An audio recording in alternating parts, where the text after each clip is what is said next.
Alright guys, I've been waiting a while to do this, but it's finally time to go all in on my original MX650.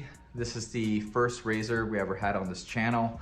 Well over 100 videos ago. I bought it brand new a year ago and I learned how to do everything on it. I figured it's time to start over again, give it some love. I'm gonna go all in on this thing, and if you are interested in keeping up with the project, stay tuned.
Got the frame and the swing arm fully prepped and ready for paint. Ended up cutting off any excess material and tabs that we're no longer using, just to clean things up a bit, hopefully make it a little lighter. We're gonna start by painting the bottom portion of the frame, since that's the hardest to get to. And then I'm gonna hang the swing arm by the garage door opener, and we're gonna paint that. And we're gonna flip the frame upside down and finish off the rest of it.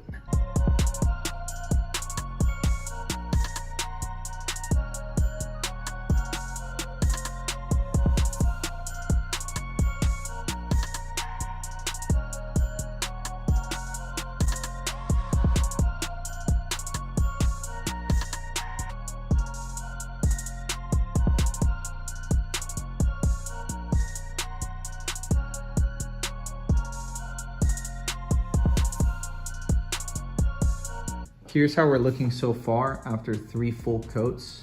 I wasn't actually expecting it to be gloss black. I thought it was gonna come out to be a satin or matte finish, but I definitely do not hate how it turned out. I love how glossy and all black it looks.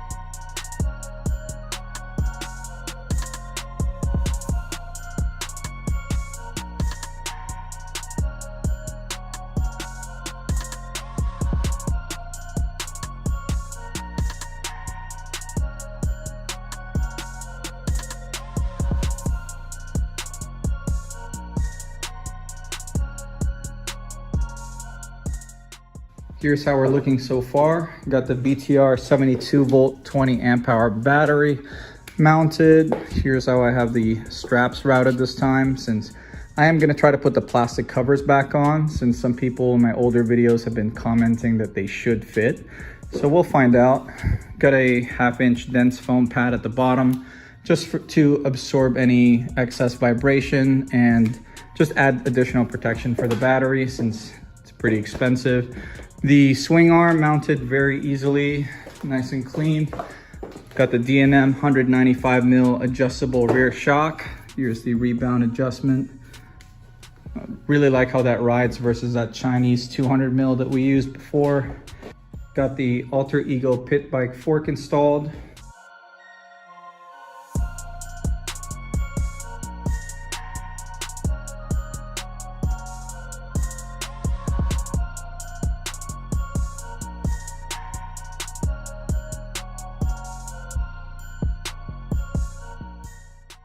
Before we keep moving forward, I just want to show you how big of a difference there is between the 200 millimeter rotor that I'm using versus the regular 160 that most people use on this bike. It's a huge upgrade in size. And the other thing I was doing was cutting off excess material from this bolt. cut off like 3/4 of an inch. I really didn't understand why it had to be this long.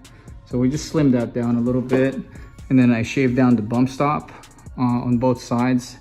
So it extends the rotation of the fork and doesn't limit it so much.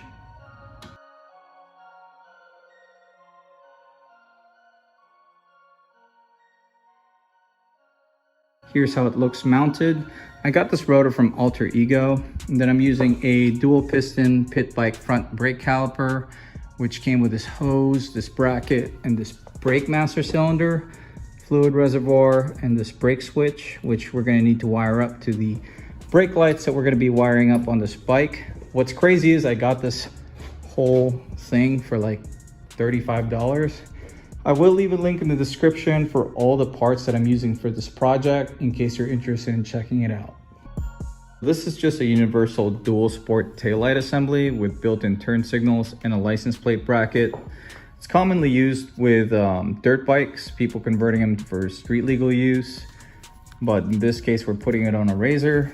I just carved out the inside or the plastic brackets that went across here with a pair of dikes.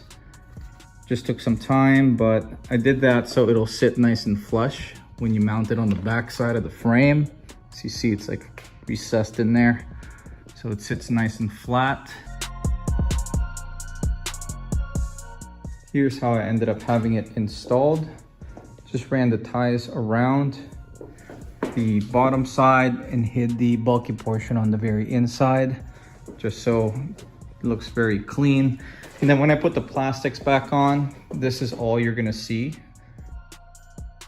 I'm really excited to get my blue plastic set on. This is actually meant for a CRF50, but I'm hoping that it's gonna look like a mini version of my YZ. And I actually got that idea from Jackson Kreider. This is my third time doing it because I really like the way it looks, especially combined with this seat that I custom upholstered a couple weeks back for my MX650. And then I also got some wheelie pegs.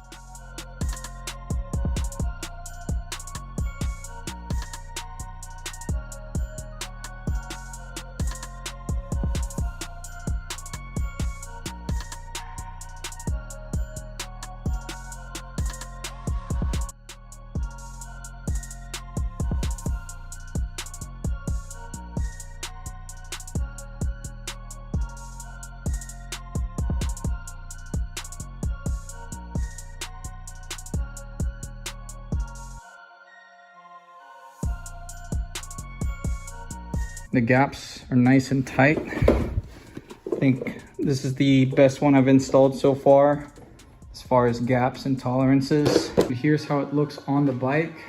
The front mounting hole lined right up. The rear mounting holes lined right up. And this is how much is exposed for the dual sport rear taillight that we just installed yesterday. I think it looks really nice. It looks like it belongs together, really. Coming along.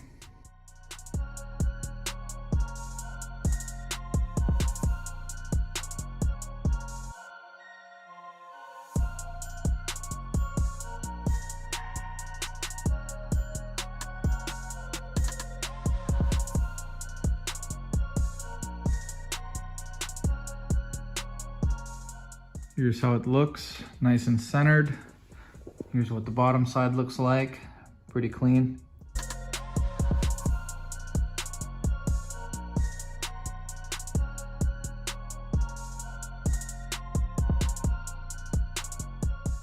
I'll tell you what, that was a major pain in the ass, but we got it on there, just the right amount of thread on both sides. It's flush with the top of the nut. So hopefully I don't have to do that again. That was such a pain to get everything to line up properly, but got it on there. Decent amount of clearance between the wheel and the motor.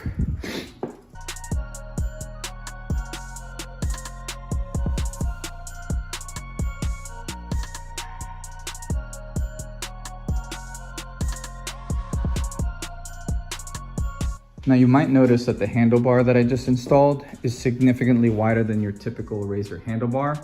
And that's because this is meant for a full-size motorcycle. I just cut about 1.5 inches on each side to slim it down to 26 inches. Combined with the risers that came with the Alter Ego fork, I think it positions the bar right where I want it, where it's going to be comfortable for me. And I have a half-knee mirror with a reflector in the front for safety reasons. I do ride this bike on the street. It's a phone mount that I've been using on all my bikes. And then this is a keyed throttle that I got from Amazon with a voltmeter. I love this thing. This is my favorite looking one versus these cheaper looking ones. I think this one's like not even 20 bucks.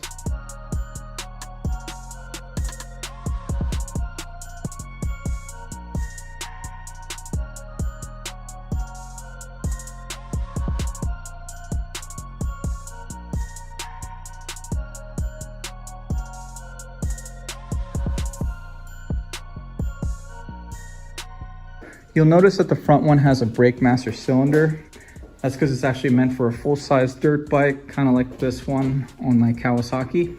For the rear brake, I'm using Zoom mountain bike brakes. It's the same style that Electro & Co. and Lone Star uses for their brake kits.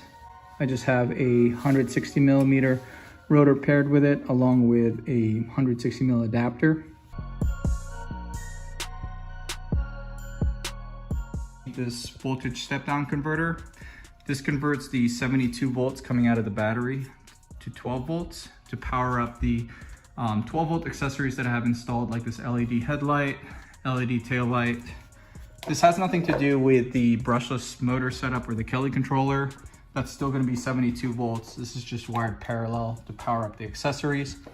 And to control everything, I'm using this 1PZ multi-switch to control the headlight, turn signals, and the horn. This came with the horn actually, and the relay, flasher relay, brake lever switch. This didn't come with any sort of instructions, but there's a switch that's built in under the reservoir. I'm assuming that when you activate it, this completes a circuit and that's gonna light up the brake light. We'll find out. And these LED headlights are really simple. It's just two wires, black and red. So I'm gonna draw up something to figure out how it's all gonna come together. But if you are interested in checking out any of the items that we're gonna be using for this bike, I'll leave a link in the description where you can get everything and check it out. It's much simpler than it looks. There's 3 wires going to it. One's red, one's black, and one's yellow. The red is gonna be the 72 volt input from the battery. Black is ground. Yellow is going to be the 12 volt output. This is what's going to distribute the 12 volt power to all the accessories.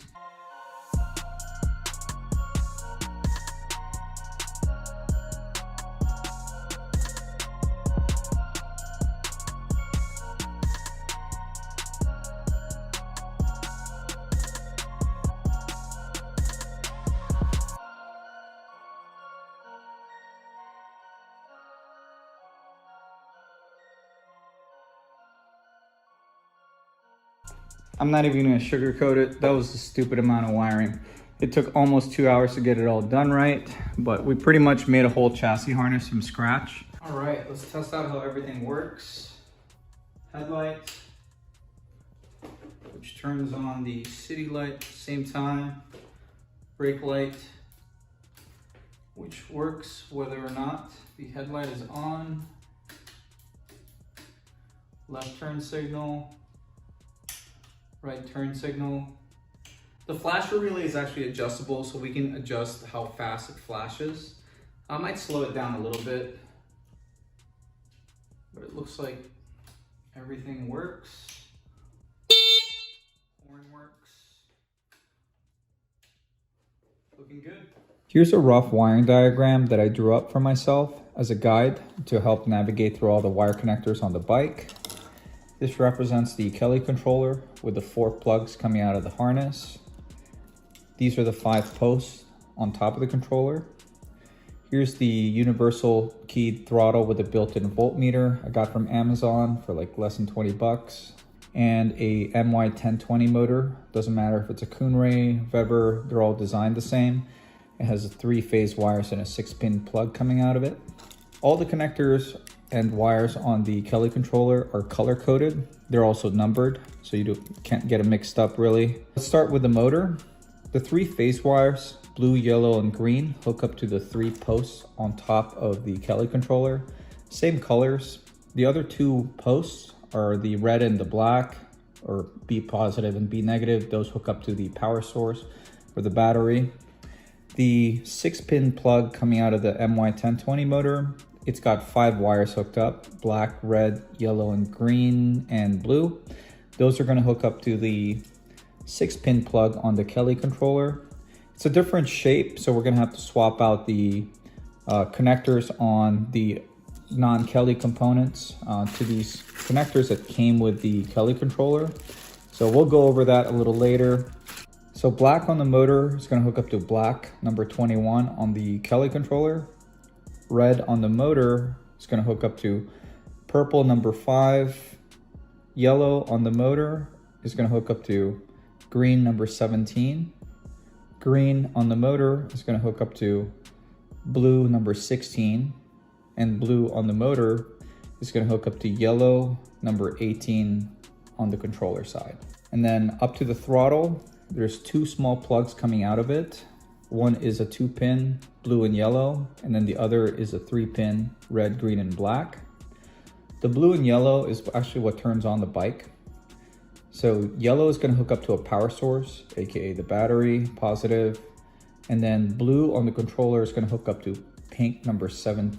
That's actually the signal wire that turns on the Kelly controller. So when you turn on the key, it completes a circuit, 12 volts, and that'll signal it to turn on. And then the other 3 is actually the functional throttle portion. Red on the throttle is going to go to lavender number 4 on the female 9-pin connector. Green on the throttle is going to go to green number 3 on the controller. Black on the throttle is going to go to black number 20 on the controller.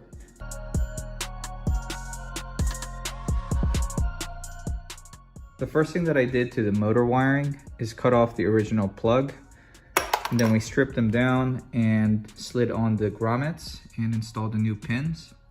Now we're going to install these 5 pins into this 6-pin connector. And here's what the final product looks like. Now off to the throttle wiring. I'm also going to cut off 2 feet of this wiring harness just to clean it up a little bit. And here's how that ended up looking like.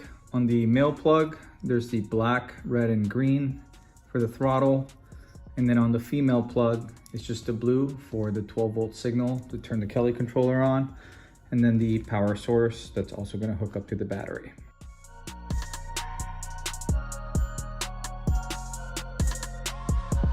So I don't have the battery plugged in just yet. Just want to give you guys an idea of how everything's looking so far. It's just sitting on top of the battery. It's not mounted yet. I want to make sure that everything works before we put all the covers back on. So this is what the connectors look like. And then the posts on top of the controller. This extra wire is going to my voltage step-down converter that powers up all my accessories. You have 3-phase wires, ground. And then these 2 are going to the connector that's going to hook up to the battery. So let's go see if this works. So far, so good.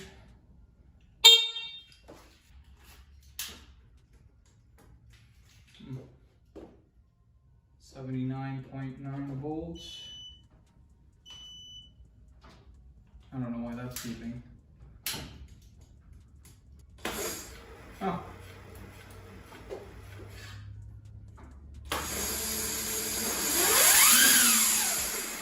Cleaned up pretty nice.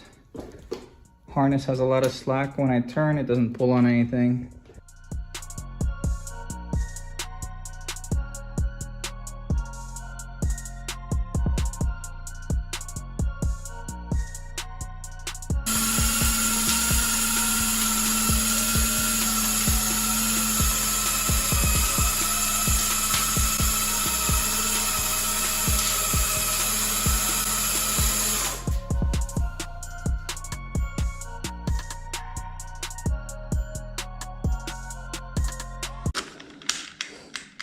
Okay, 84 volts, fully charged.